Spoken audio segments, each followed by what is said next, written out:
台湾头一只家己制造的畅水龙海鲲号，要伫个大海测试进前，就爱先知影这畅水龙是沉落去甲浮起来，这个功能敢有正常？也因为今仔开始会来刷所在，所以台船人员这2天是真无闲。学者就表示讲，这海鲲号的测试排水量敢有符合设计，所有的项目都确定好势，才会去到大海。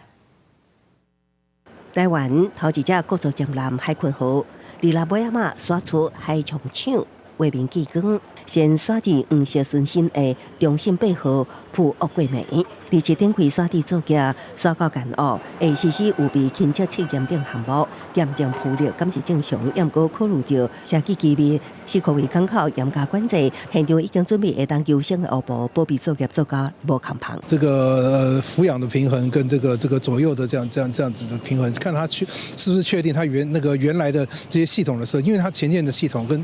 那个都很复杂嘛，那它的确定它的整个平衡是不是完全按照它原先的设计的需求，能够达到它这样平衡的这样子的目的。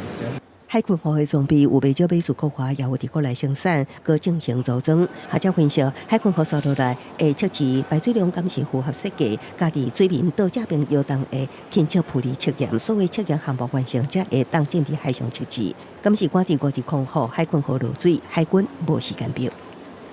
美军陆战队员马上规装伫树林港西太平，准备演练登陆地平作战，应应中日成员的印太区域紧张局势。美国、日本伫九州甲沖縄为25展开铁军联合演习。去年头一摆刷到日本境内，目的提升日本西南部南西诸岛防御能力。美日出动2000人参加，防解套目标中共。学者分析，美日强化第1岛联合会，台海若爆发冲突，中共一定采取反介入，主动美日协防台湾。所以在这里的话，如果这个地方美日也有可能会遭受第1级或者是第2级的话，自然它会必须要去有一些防范，以及我个人会认为目前来看的话，